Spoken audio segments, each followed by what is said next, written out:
হ্যাঁ guys, welcome to our channel mister গণিতের পক্ষ থেকে আমি বক্কর তোমার সাথে নতুন ভিডিও নিয়ে চলে এসেছি। তো আজকের এই ভিডিওতে মূলত আলোচনা করব workshop calculation and science ITI mechanical trade গ্রুপসের যত রকম আছে fitter, turner, machinist, mechanical draft, যে কটা ট্রেড আছে আইটিআইয়ের মেকানিক্যাল ট্রেড গ্রুপের, সেই কটা ট্রেডের যেসব হচ্ছে ITI workshop calculation and science অর্থাৎ আইটিআই যে ম্যাথ রয়েছে, সেই ম্যাথের আজকে আমি যে অধ্যায়টা নিয়ে আলোচনা করবো সেটা হচ্ছে অ্যাভারেজ কীভাবে নির্ণয় করবেন আপনারা, তা আমি এই ভিডিওর মাধ্যমে আপনাদেরকে সেটা শেখাবো। তো চ্যানেলটি সাবস্ক্রাইব করে সম্পূর্ণ ভিডিও দেখতে থাকুন। তো চলুন ভিডিও শুরু করা যাক।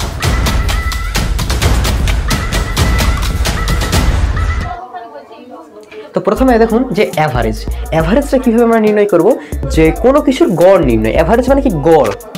কোনো কিছুর গড় আমরা কিভাবে নির্ণয় করব? গড় নির্ণয়ের হচ্ছে একটি সূত্র আছে, সেই সূত্রটা হচ্ছে যে এরকম,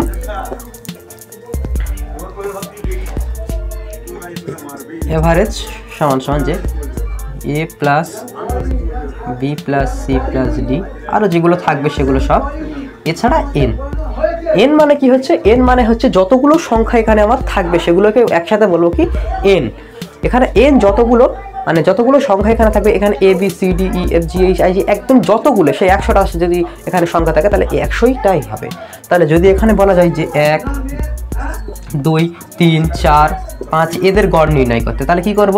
1 2 3 4 5 এদের গড় কত হবে? তাহলে নির্ণয় কিভাবে করব আমরা? যে 1 যোগ 2 যোগ 4 যোগ 5 করে দিলাম। তাহলে কটা সংখ্যা আমি প্রথমে গুনবো? 1 2 3 4 5টা দিয়ে 5 দিয়ে ভাগ করে দেবো। তাহলে 2 তে 5 5 10 15 15/5 = 3। তাহলে গড় কত হচ্ছে? অ্যাভারেজ হবে কত? 3। তো আমরা হচ্ছে এশিয়ান পাবলিশার্সের একটি বই রয়েছে, এশিয়ান পাবলিশার্সের যে বইটা রয়েছে সেই বইটাই দেখে আমি কয়েকটা এমসিকিউ করিয়ে দেবো।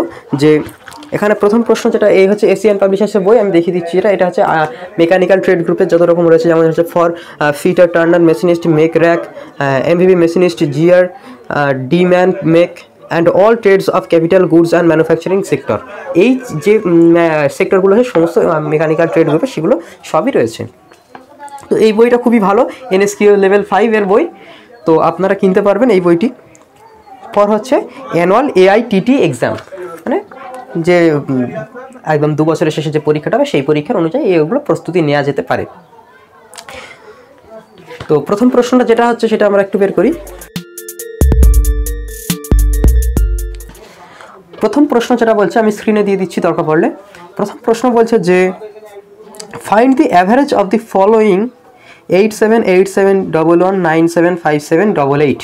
এই প্রশ্নটিকে আমি প্রথমে বোর্ডে লিখবো, তারপর আমরা কষে দেখবো। এই এমসিকিউগুলো আমি ডেসক্রিপশন বক্সের লিঙ্কে আমি দেবো, লিঙ্ক করে দেবো, সেখানে গুগল ডক্সে গিয়ে আপনারা এটা ডাউনলোড করে নিতে পারবেন এই কোশ্চেন প্যাটার্নটা। আর যদি আপনাদের কাছে বই থাকে তো অবশ্যই খুব ভালো।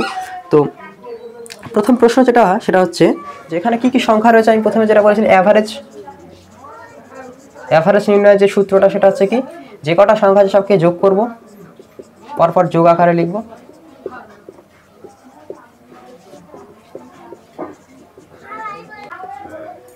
তো এখানে যে কটা সংখ্যা সে কটা সংখ্যা লিখে দিলাম। তো 11টা এখানে, আর যে এটা যোগফল হচ্ছে 84/1 11। তাহলে ভাগ করব, 84/11 ভাগ করে দেবো। তাহলে 7 11 77, বিয়োগ হচ্ছে কত? 7 7 14, 7 আসছে। তাহলে 7 11, 7 7 11 ইজ দি রাইট আনসার। তাহলে এরকমভাবে প্রত্যেকটা অঙ্ক আপনারা ওই ডেসক্রিপশন বক্সের লিঙ্ক থেকে কোশ্চেনটা টুকে নেবেন। এগুলো হচ্ছে এরকম আরও একটি নতুন ভিডিও। ততক্ষণে ভালো থাকবেন, সুস্থ থাকবেন, স্বাভাবিক থাকবেন। ধন্যবাদ।